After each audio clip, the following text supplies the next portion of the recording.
going on, guys? Welcome back to the channel. You know who it is by now. Jimothy. So ladies and gents, we are back, and I've decided to do a little bit of a new series just on how to counter some of the decks that we've seen in the meta today. And I'm going to start off with branded Chimera. Now this is a very interesting deck that's kind of like come about of recent times, just because people have decided to read the Chimera cards and realize they're actually good cards. And Chimera King of the Phantom Beast has just absolutely skyrocketed in price just because people realized how good of a card it is. So without wasting any more time, ladies and gents, let's get into a few counters. Now, this deck is picking up in popularity, so expect it to be at like regionals, at your locals, any kind of like upscale event. You're probably going to be running into this deck in one way or another. Now, typically, they mix it with a branded engine, and the branded engine serves as a little bit of a bait because branded fusion is a powerful card. We already know how powerful branded fusion is, and typically, if it gets to resolve, you just get a whole bunch of pluses, but there's a few things that you can learn playing against some of the decks. So, for example, if they start off their turn with the branded fusion, it's a good indicator that they're playing a Chimera package, because the branded fusion serves as a bit of a bait for Ash, and Ash Blossom is a very powerful card against this strategy. Sometimes you want to Ash the branded fusion, sometimes you don't, and in this instance, if they start off with a branded fusion, typically they might have the Chimera package to back it up. Whereas if they start off with like a Luba, for example, or branded opening, and then they're searching a few other cards, or they start off with like a fusion deployment into Cartesia, it's a good indication that they're playing more of a heavy branded engine. So you can then go ahead and Ash the branded fusion. But if they start off with a branded fusion, I would suggest you hold your Ash for the Mirror Sword Knight, which is probably the most impactful card. That's what gets the Chimera side of the engine rolling. That's provided they don't have any of the extenders in hand. The Mirror Sword Knight is pivotal, very powerful card against the deck. Another thing that I've learned as well, ladies and gents, if you don't have Ash Blossom, for example, and you're going into an established board, you are going to be starting your turn off with a card less than you expected, because Chimera King of the Phantom Beast is going to rip a card in the end phase.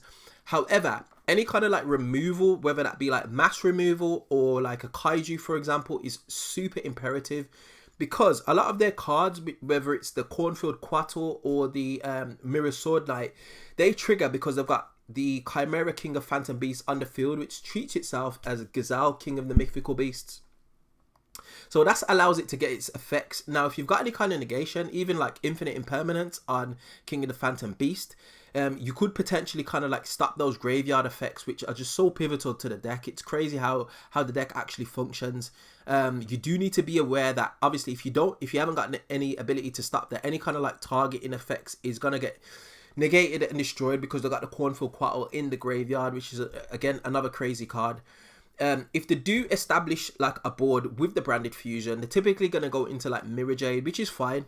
Your Mirror Jade is going to typically have 1 point of interaction, but if you don't have Ash, any kind of mass removal, whether that be like Dark Hole, I really value Dark Hole, Raigeki, Kaijus, I don't know, Kirikara Div Incarnate, anything that will just remove monsters off the field is very important. Also, back row removal. Chimera Fusion typically adds itself back to the hand, and they've got one set for your turn, because typically they're going to go into the Guardian Chimera.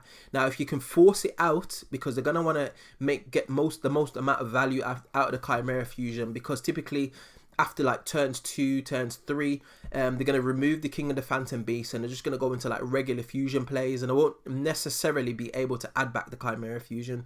So if you can force the Chimera Fusion out so you don't have to play into the Guardian Chimera, it's also a good sign. Again, with those mass removals as well, Dark Holes, Raigekis, Lightning Storms, if you remove a monster off field, it would definitely help, mainly because Guardian Chimera won't necessarily get its on-field pop, which will definitely again help you to establish some kind of board and combat it. Another card which is obviously a blowout card, which is kind of like tipped to be on the pan list, is obviously Dimension Shifter. Branded Fusion can kind of play on the Dimension Shifter. However, the Chimera stuff typically needs its graveyard, because a lot of the monster negations, a lot of their points of interactions just sit in the graveyard basically. And if the graveyard's out of bounds because you've changed Shifter in standby or draw phase or whatever, and I do recommend that you shotgun the Shifter so you don't play into talents, because we all know the Triple Tactics Thrust is a card then it's really difficult for them to get the most amount of value out of the Chimera engine, so to speak. So Shifter is also a powerful card. Again, any kind of effect negation, I would typically hold it. You don't want to try and imperm the Mirror Sword Knight because it's a quick effect. Tribute itself is cost to tag out and special summon one from deck. So you want to hold your imperms for the monsters on field if you've got like imperms or anything like that.